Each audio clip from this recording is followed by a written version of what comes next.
As Heather said, I'm Amina Mohammed, and I have a company called Triple F Photo Tours.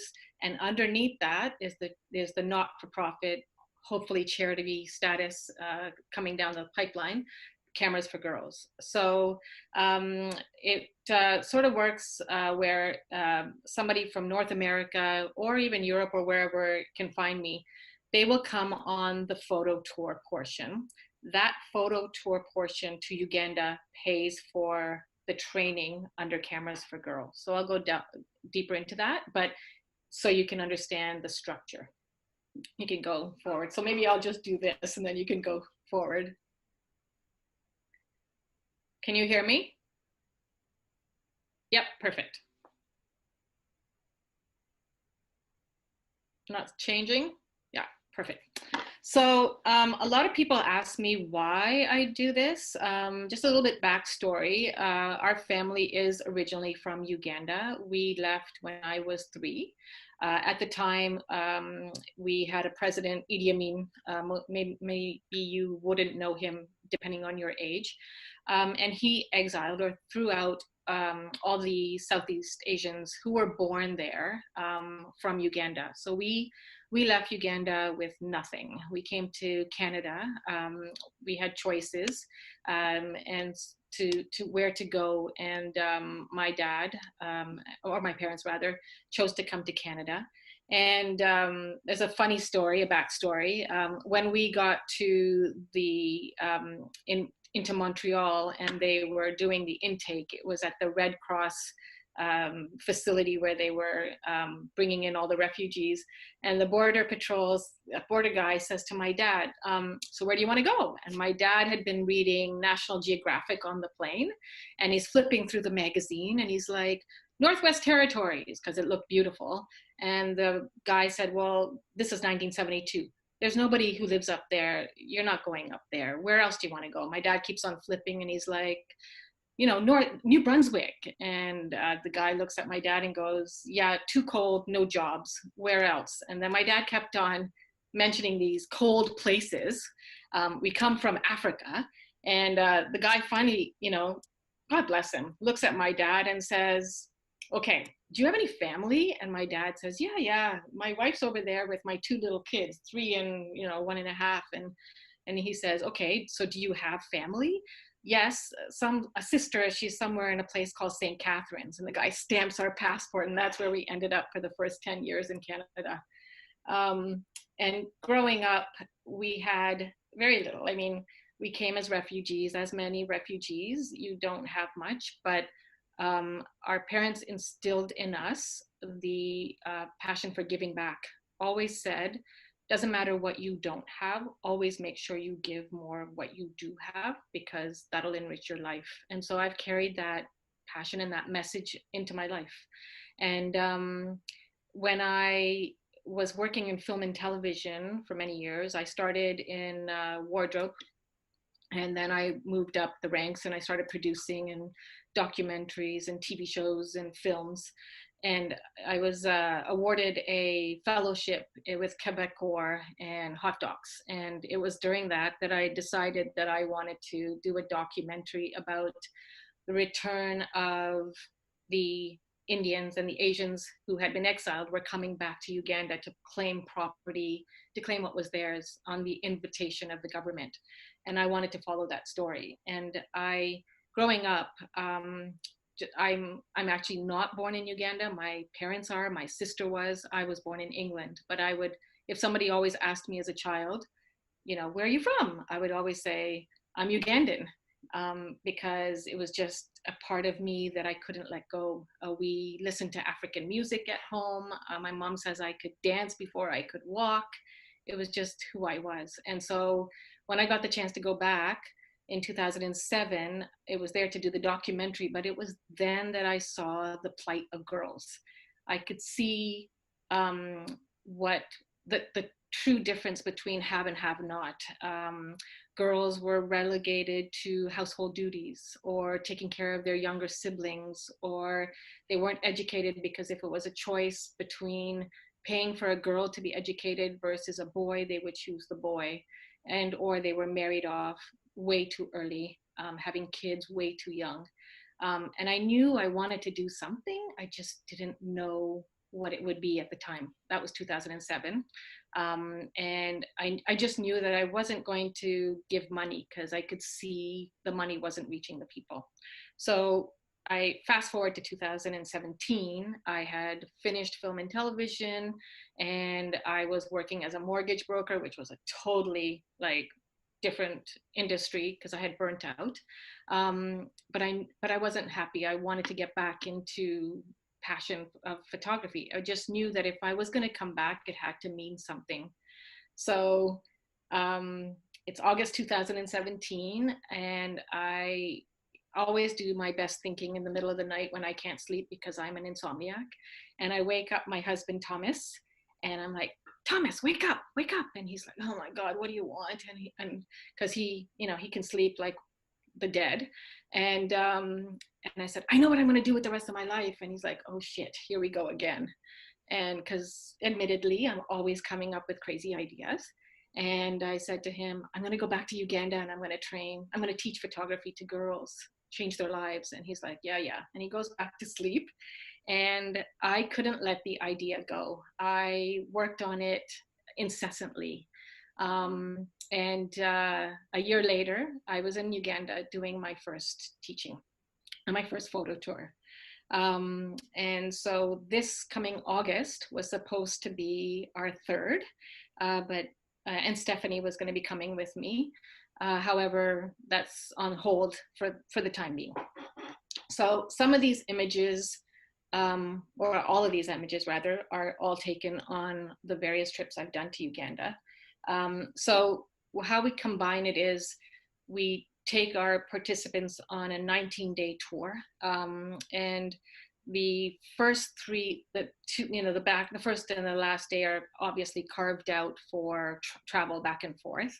We leave from Toronto, and the first 3 days of the tour, we carve out specifically to teach these girls photography.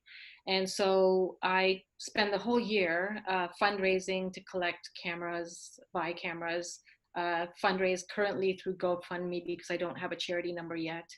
And in my first year, I took whatever cameras I could get my hands on. So they were a mixed mash of everything. And last year, I raised $4,500 through GoFundMe. And I had 15 cameras, and we taught 18 girls, and 3 of them had their own cameras. And the beauty of this is we go through, some of these girls have never even touched a camera, let alone operated one. So we go through the basics from how to stand with a camera, how to operate the camera like functions, the basics of photography. And because these girls are specifically learning journalism, I'll go back to that in a second, we teach them how to tell story using the camera as a tool. So I chose the way the girls that were learning how to journalism, how that came about was my partner, not my partner, but my friend and guide, basically, the guy who operates the travel portion in Uganda is a previous journalist, Venix.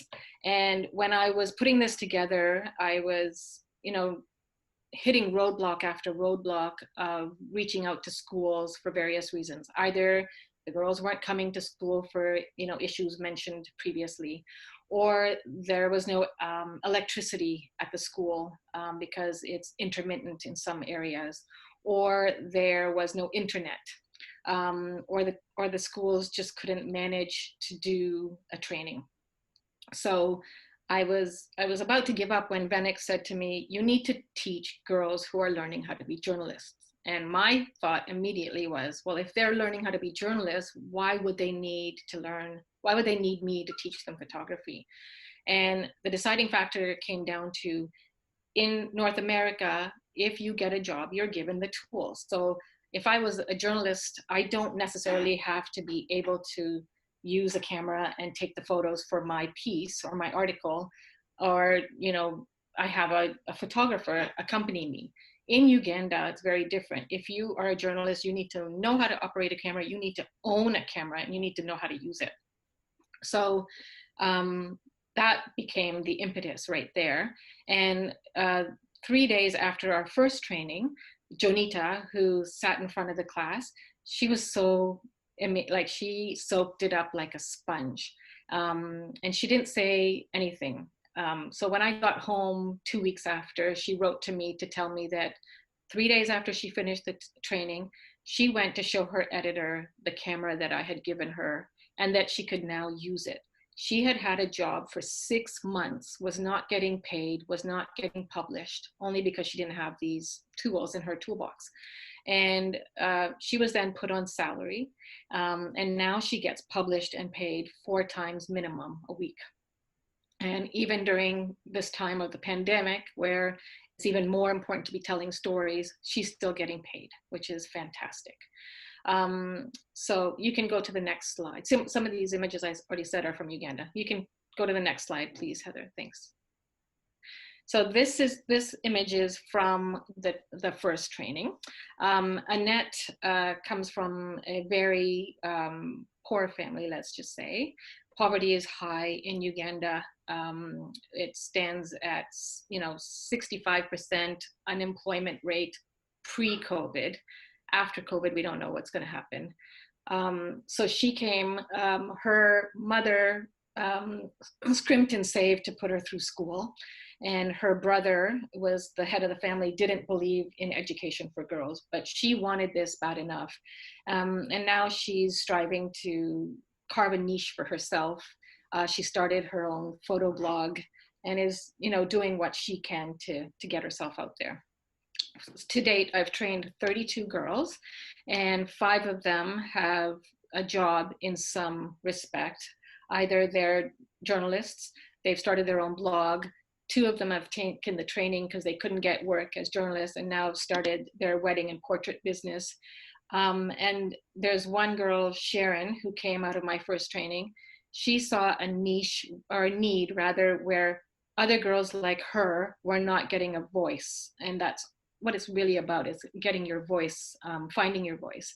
So she is starting, with our help, to start her own agency so she can reach out to other girls or help them promote their work, their articles, without having to necessarily vie for jobs in a very male dominated society.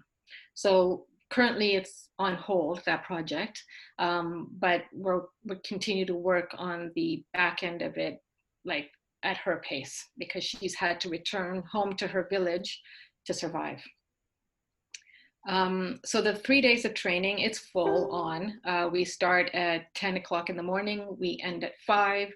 We supply lunch because in Uganda, on average, a Ugandan will usually only have 1 meal a day.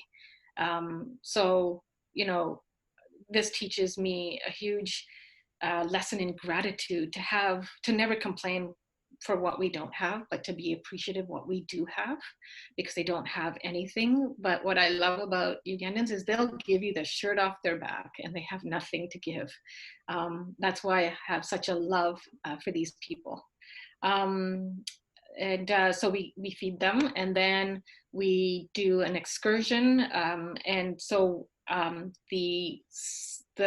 that we're into our 3rd year, I'm adding 2 days on to the end of the tour. And so what happens is the 3 days will be the basic training.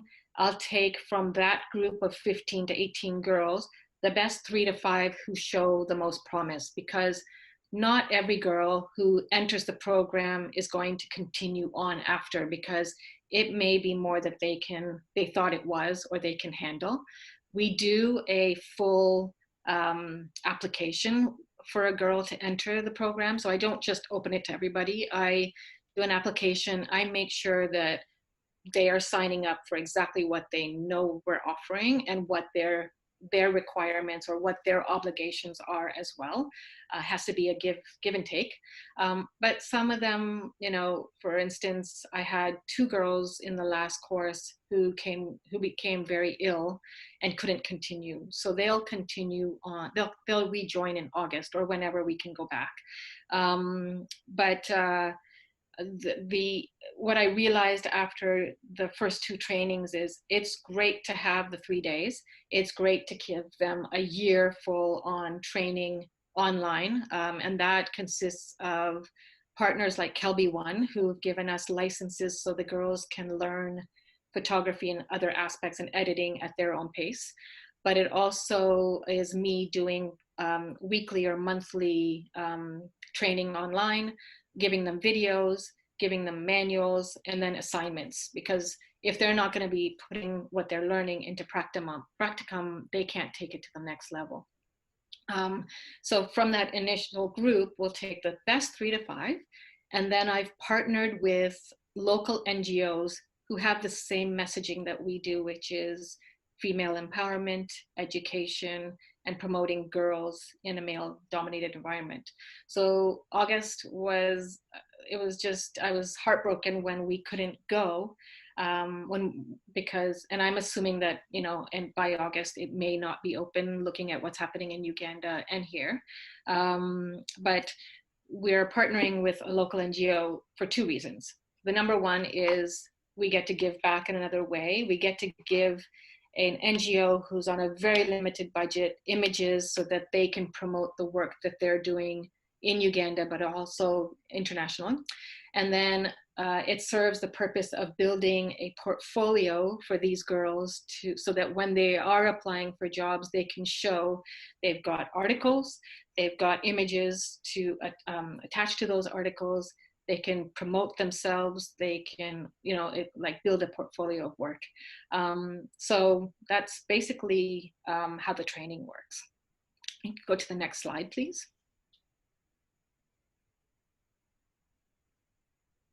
So these are some of the images from our training. This is the bottom one, the black and white at the bottom with me in the middle of all the girls. That was on our last day of the second training. And that is my favorite image because it's me surrounded by these girls, and what I got from them was so much more than what I was able to give to them. And I carry that in my heart every day. And when I look at it, I'm just so grateful for the opportunities I'm given to do the work that I do. And my goals are to expand this so that I can teach more girls at least twice a year, which would mean 2 trips a year. Sorry, Thomas, 30 girls minimum, and then expand it to other countries as we grow. You can go to the next slide.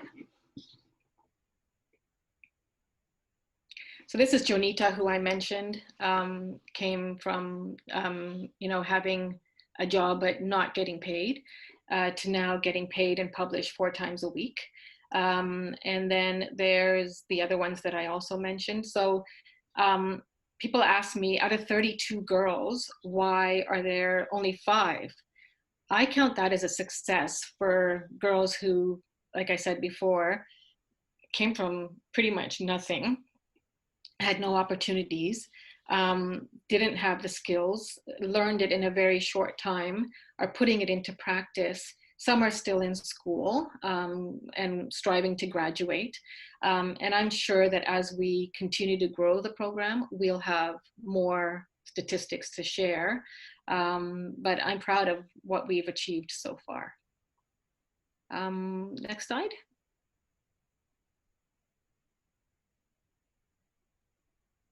So these are some of the images from the girls, assignments that they take. And like, I would say that they would rival any beginner or medium photographer. With, you know, if you're talking about skills that they've just learned after 3 days or a month or 2 months, and I'm asking them to, you know, to practice aperture, I'm asking them to shutter. And the problem with the editing portion is editing is located in one specific area where we train out of, and the girls are spread out. So they may not have the money to get to editing on a weekly or monthly basis. So these may not be edited, but for not being edited. I think they're doing a fantastic job. And I mean, I love the, you know, look at that, the boy, she's nailed Shutter by showing the boy with a tire as his toy. And it's just the images and the expressions they're capturing, and they're totally getting it. So yeah, I'm very proud, and I'm proud to share and expand it, and hopefully it. I'm hoping that you like what you say as well. And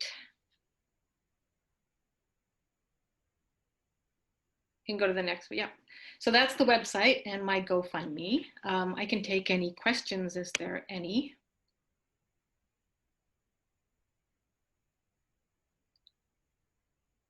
Are there any questions? It's amazing, Amina. Thank you so much. I do have some questions. I was sort of jotting them down as we went. Okay, great. Can you hear me okay? It's telling me my connection's not great.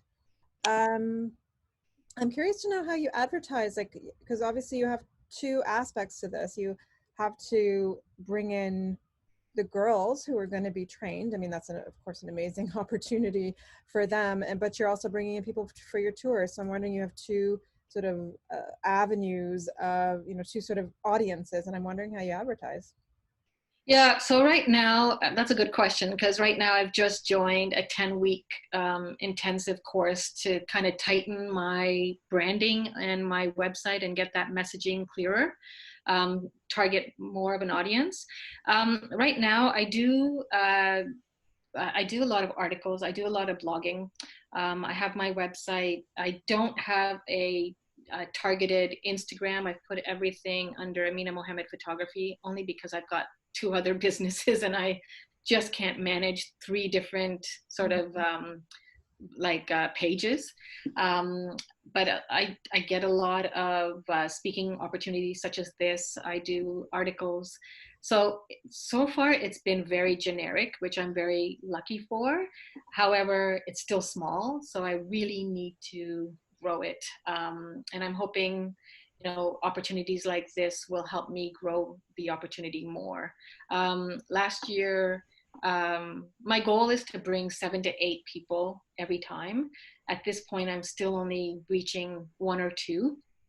I had 4 people who are interested in coming for August. And then of course, COVID hit and they hadn't paid their deposit. So it's not.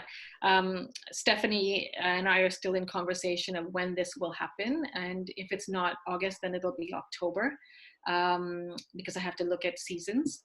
But we'll, I know it's going to take off in the way I want it to, because it's the, I believe what I have to offer is very unique and life-changing for both parties, both sets. Yeah, no, for sure it is, and it's a great thing that you've built. Can you see the comments there? We've got a question from Peter and a question from Stephanie. Okay, so I'll take Peter. No, Rotary Uganda is not involved. I have reached out to different Rotary clubs. The challenge with that, Peter, was that they wanted to take over the program and own it. And I've built this blood, sweat, and tears, and I'm not willing to give it up. But I would love to have them involved in somehow. It's just going to take a little bit more work to see how that can happen. So Stephanie, at this time, because funds were so low and all I had, she asked, do you take the girls on any of the planned excursions? So just to go back to that, the planned excursions, we do gorilla trekking, chimp trekking, 2 safaris, community engagement where you actually get to meet locals, see how they grow coffee, tea. You get dance lesson from local dance troupe. So you really get to have a view into how a Ugandan lives and works. And I wanted to take them on an excursion. However, with funds being very limited as to what I can do at this time, no. The only planned excursion that we will be offering in the future is the one with working with the local NGOs so that they can build their portfolio. And I'm hoping as the program grows and as the opportunities grow and more people sign up, then those dollars that will go more towards then bringing them on an excursion as a local safari. Because the sad part of it is many Ugandans have never even visited their own safaris because it's expensive for them to get there or to even afford it. So I'm hoping that in the future I can do that. Great. Does anyone else have any questions?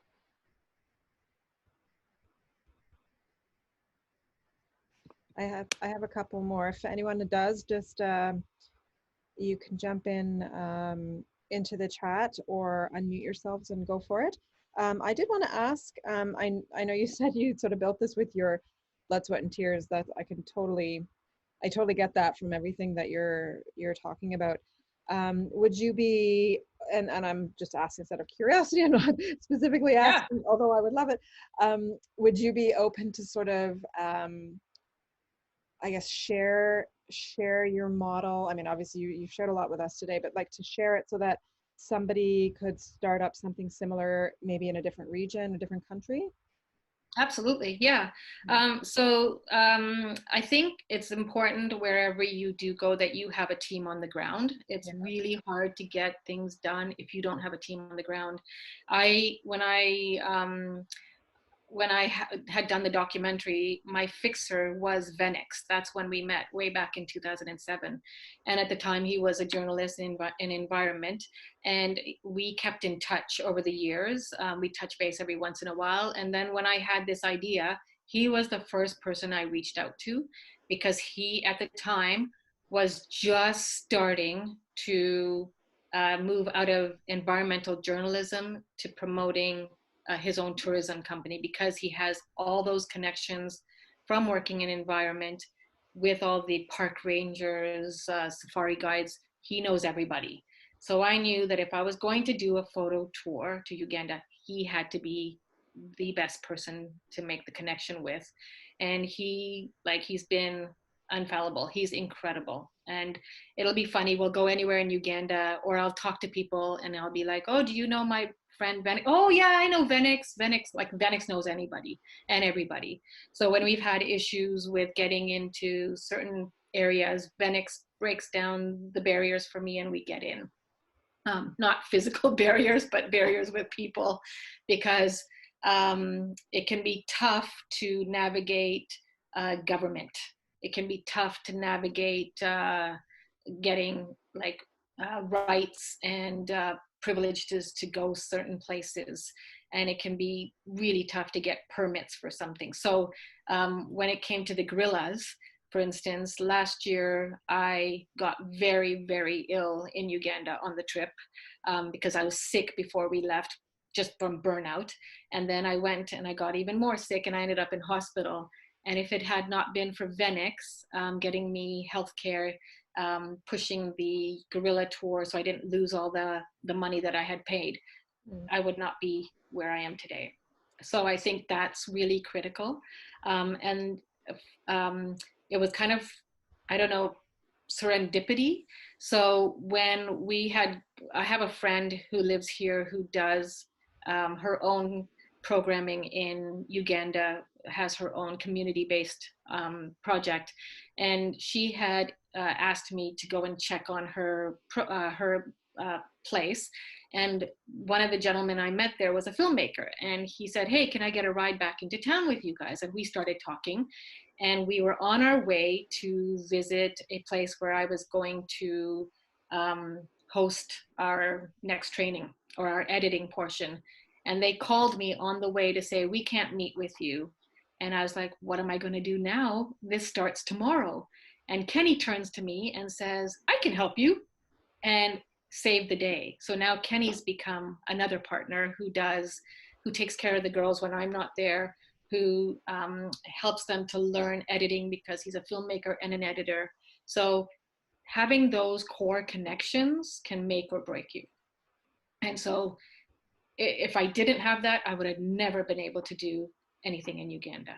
And I've been asked by other countries to do this, like for instance, Costa Rica. And I've made connections in Costa Rica. So down the line, if I ever can start this, that would be my next place because I have trusted connections in a place.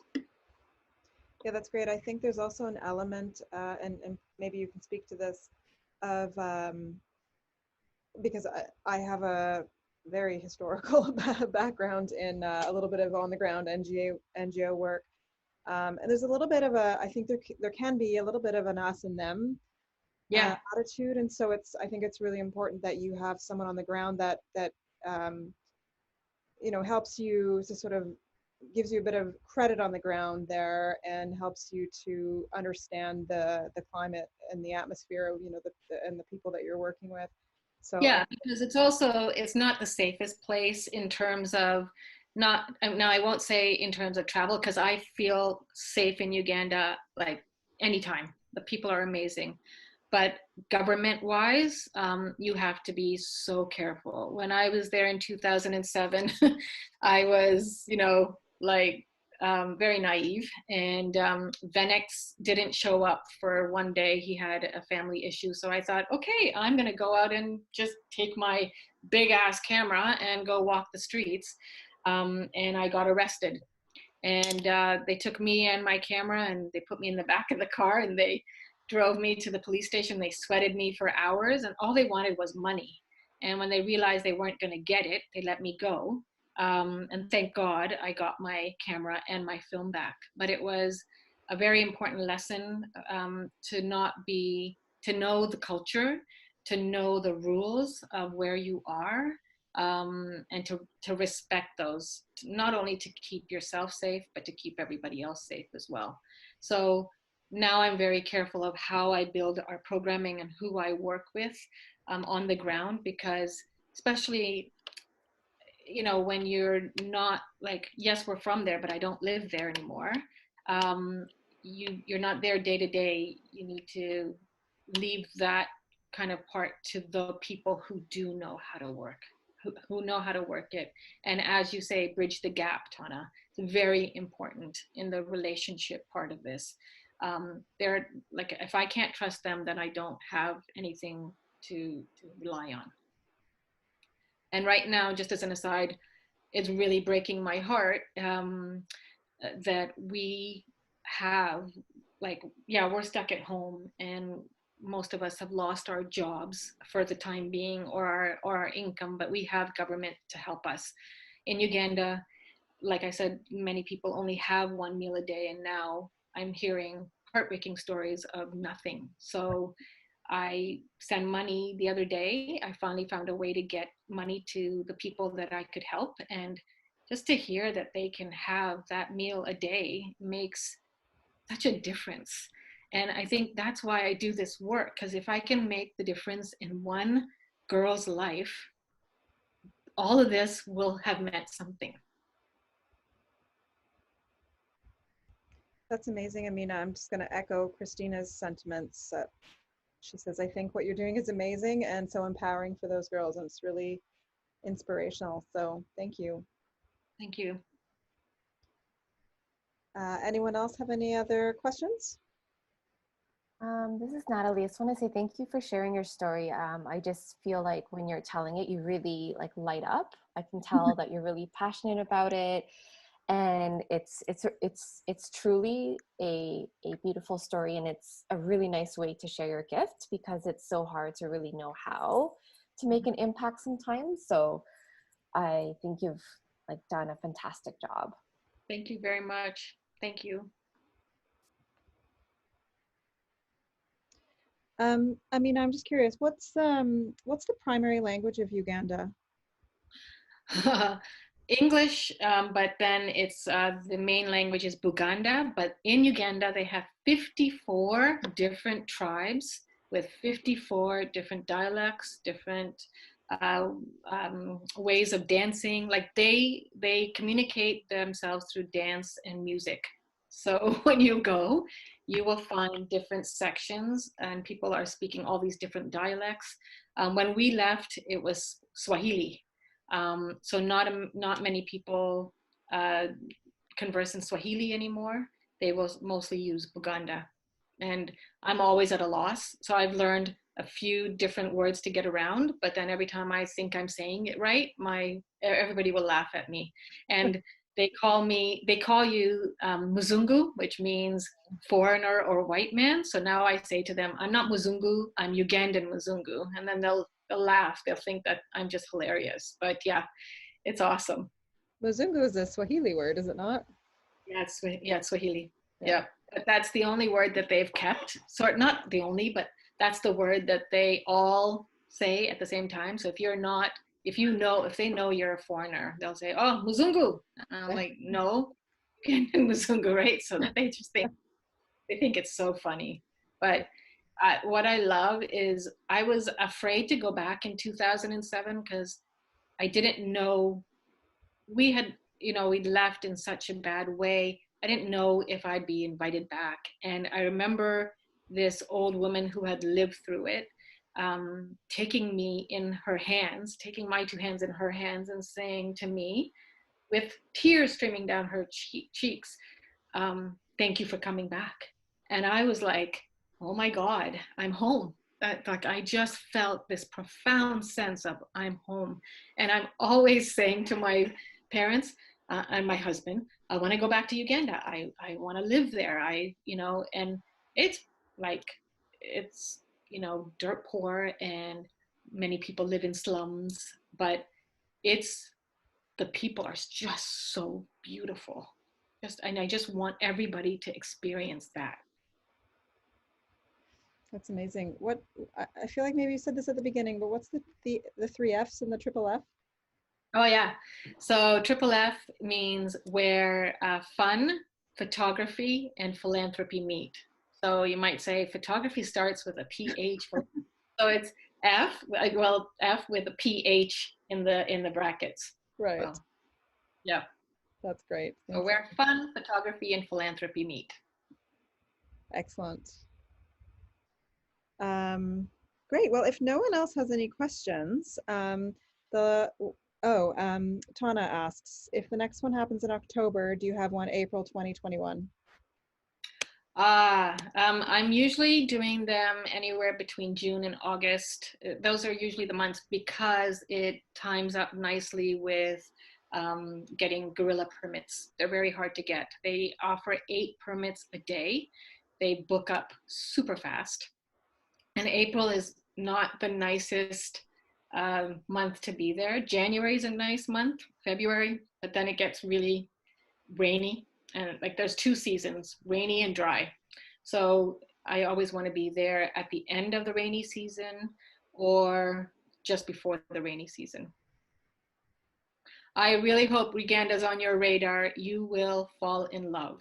One of the girls we know, Kim, came with me last year. It was a decision between Uganda, which was never even on her radar. She'd always wanted to go to Africa since she was 5 years old, but never even thought about Uganda, or going to Peru. And so when she heard me talking about it, when she saw my photos, she was like, oh, I'm coming to Uganda. I don't know what it's going to be like. And she cried almost every day because she was like in heaven and she didn't want to go home. She was like, can I stay? And I'm like, yeah, if you want. I mean, I don't know where, but yeah.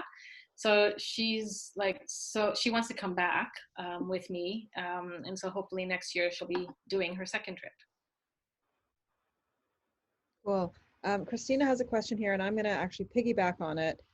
Christina Sure. asks, how can we help you get the word out about what you're up to? And I was thinking something, actually a totally different question, but I'm sort of saying that they might sort of go together. And that is, you mentioned Kelby One as a partner. Do you have other partners, and do you think those partners help you get the word out as well? Yeah, I have like a sponsored page on so I'm reaching out for bigger sponsors, but until I get the numbers up on my social media, they're not willing to sponsor, which is fine. But one day they'll be knocking on the door, is what I keep on saying to myself, because you got to start somewhere. I would love it if you just share the the GoFundMe, because that helps me purchase supplies for the training. The website, this talk when it comes out, like anything and everything. I really just think that the more people who know about it, the more people who understand what our whole goal is with this company, that it will maybe touch somebody's heart, and that curiosity for adventure, that they may not have ever thought that they want to go to Uganda, but why the hell not, is what I say. That's awesome. Amina, I wanted to say, if you're thinking of putting a committee together, where like having a couple of volunteers come together that we meet and help out with whether it's branding or just kind of expanding on that sense too, so you have kind of a team here to help support you with whether it's fundraising. Oh my God, I would so love that. Okay, well, count me in then. Okay, I'll put the call out. That would be. Thank you so much. Yeah.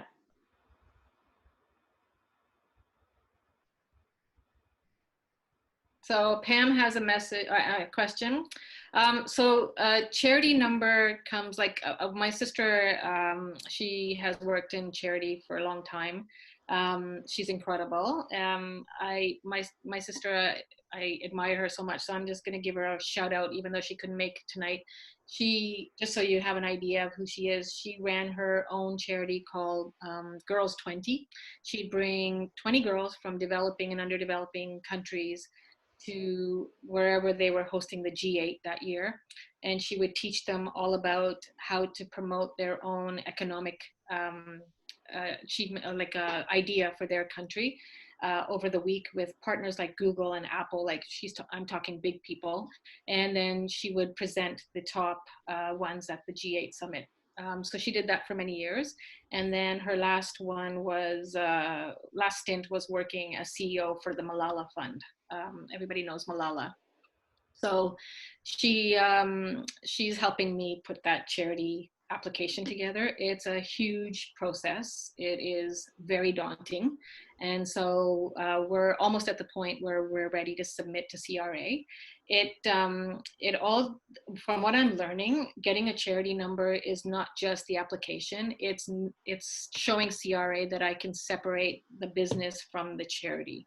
So that's why I'm taking this course, to rework my website and my messaging and my branding, because I want it to be a clear distinction, that it's not just about the photo tours, that it's more about the Cameras for Girls. So I'm working on that. It sounds very involved and a lot of work. Oh my God, it's like another job. And I have it on my desk, and every day I pick it up and I'm like, yeah, not today, tomorrow. Nah, not today, tomorrow. Because I've just got so much on my plate. But, you asked during this time, what am I, how's it being filled up with COVID or this pandemic? I'm looking at it in two ways. That, yeah, it's very tough. We lost, aside from this, I do school photography with a partner, Kate. And we lost 8 schools for our spring season. And I also do headshots and branding, and I had a bunch of things lined up, like a big conference, and that's gone. But I'm also looking at it as time that I'll never get back, and time to connect with people I lost touch with. And every week, every weekend, I do a family call for my dad's side of the family, all over the world. There may be 50 to 60 people. And then the next weekend, I alternate it. The next weekend is my mom's side of the family, and they're all over the world as well. And we're connecting with people who may not be here forever, and much older people who we'll never see again in person, possibly. So it's giving everybody that sense of touch, not physical, but emotional. And then I'm getting a lot of projects that I put on the back burner done. And I look at myself as a serial entrepreneur. I just got I was been working on a special needs app and a wearable for the last 4 years, and I had parked it while I was working on this, and I finally just got the trademark application, the trademark certificate last week. So that'll be my next big thing to work on next year. But yeah, I see that if I can take this to the next level, it'll, it's that, I keep on saying it's that life-changing thing that I can give to somebody.